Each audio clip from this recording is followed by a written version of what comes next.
Hello and welcome. It's Nicole and I have a new sketch for you. On top of that, I'm going to show you some cool ways to use embossing paste, and I was feeling a little bling, so we'll add in some of that too. Welcome to Sketch Starters with Nicole.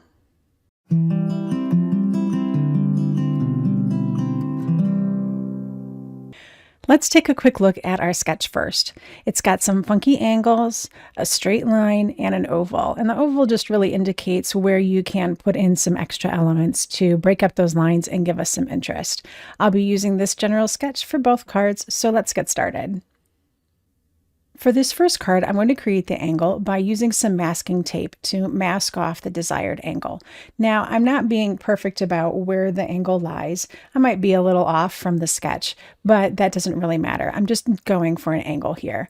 I added 2 pieces of tape just so that I don't go over the edge.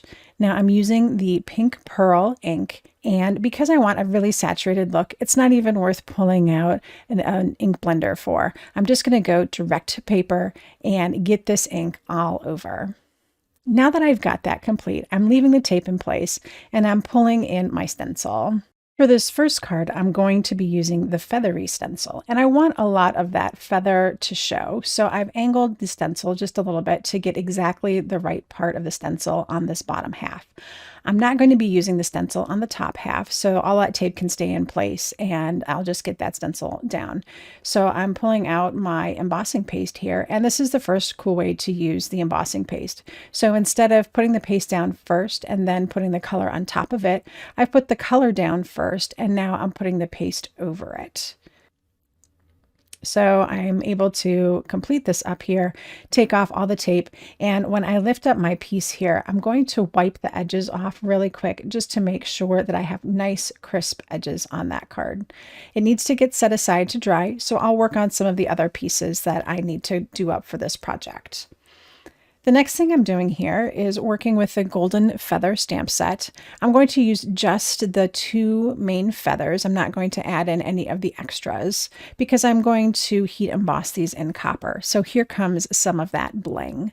I'm going to add down some anti-static powder because I really don't want to have any strays, and this of course always helps to keep any stray embossing powder from sticking. And I'll go ahead and ink this up with the embossing ink, and then we'll get it into some copper embossing powder. I always like to work economically, so if I can stamp more than 1 image at a time, I do. So I've got this larger piece of cardstock and I was able to do both feathers at the same time. So getting it into the embossing powder is easy as well. I use a larger container for some of my more frequently used embossing powders, and I'll get those both covered completely and heated up, and then I'll die cut them. For the sentiment, I pulled out another oldie but goodie, the Circled Sentiments stamp set. This was truly designed for scrapbooking, but there's quite a few sentiments in here that work really well for card making. I want this to stand out, and I don't want to have to stamp it more than once, so I'm going to use my stamp conditioning eraser, which as you can see has been well loved. It's just a little nub at this point, but it works really great still. And I'm going to use obsidian black to get a beautiful image in just 1 stamping. So now that I've got that done, I can go ahead and die cut that. And I'm going to die cut a word from the Script Words 2 die set, which is, the word is fabulous. And I'm using this wonderful glitter paper that is just absolutely luscious. Now that I have everything die cut and ready to go, I can start to assemble. Of course, we've already got our diagonal line from the embossing paste, and I'm going to start putting in those elements that are going to fit into that oval space. So I'll put down 1 feather here and get that glued right onto the card base. For the second feather, I did kind of fold it towards the center so that it would pop up a little bit. And then my fabulous die cut word is going to go right across the center. So I want to make sure that I have the feather placed so that it can kind of pop up on some of the edges, but still sit flat where the fabulous is going to be.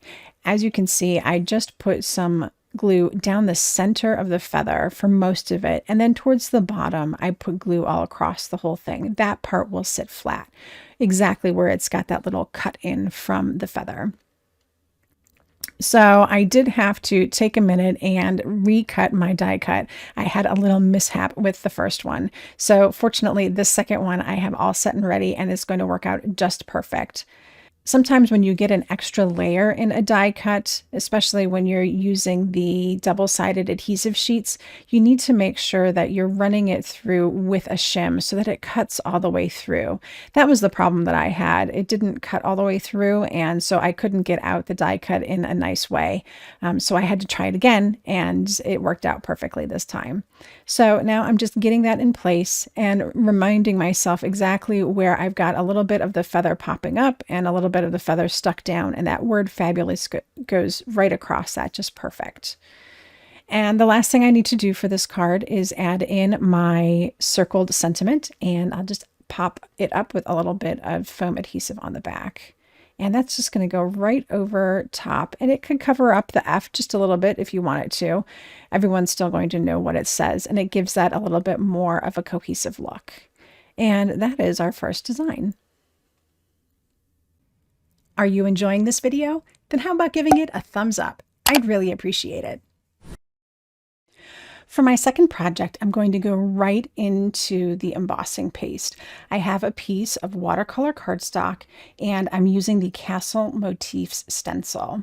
So I'm going to tape this down, and I'm going to coat the entire piece of cardstock with the embossing paste.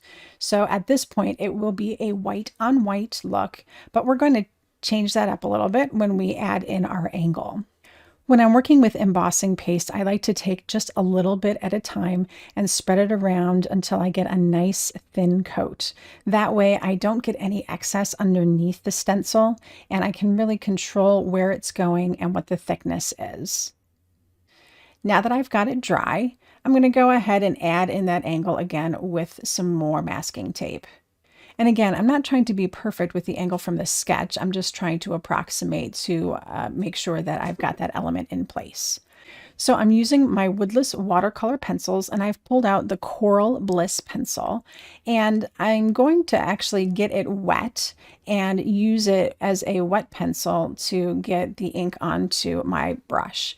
So I'll get that wet, and then I'm just rubbing my brush on it to load it up. And now I'm going to go ahead and just do some ink dripping.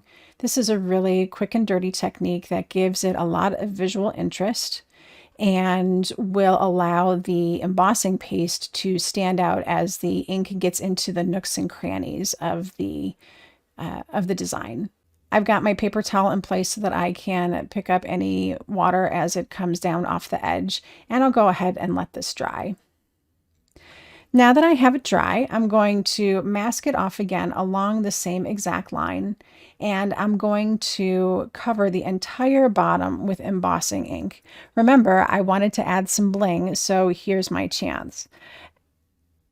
Once this is nice and coated, I'm going to take the translucent pearl embossing powder and coat that entire bottom section. So the whole bottom where the Coral Bliss coloring comes into play and that angle comes into play is going to be super shiny and sparkly.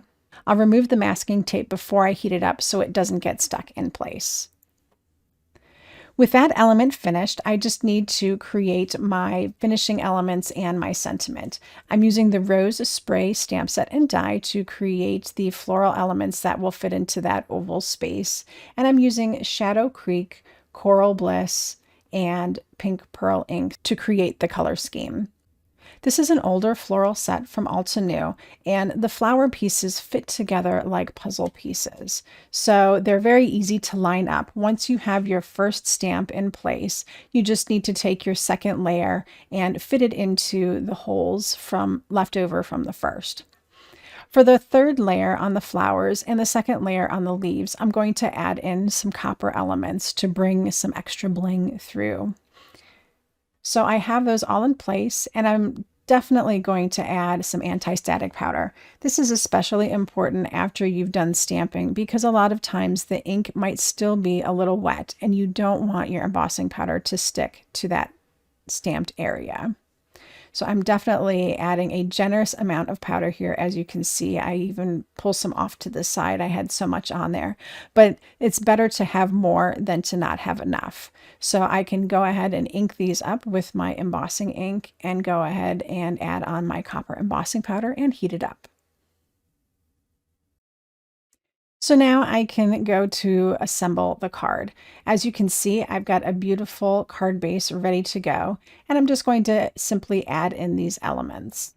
I've die cut a sentiment from the Essentials Sentiment Strips dies, and it's the happy birthday, and I've got that in some really cool gold glitter paper. So first things first, I'll put down my leaf stem. And I'm going to offset that just like I did with the feathers in the previous project. I do let that sit for just a minute so it can stick down onto the card.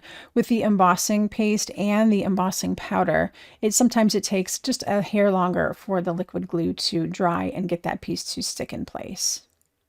So now I'll go ahead and arrange my flowers, and I'm using them to kind of break up some of that diagonal line. I don't want to have a very stark line down the side of this project. I really want it to be broken up. So using the flowers to do that is the perfect thing.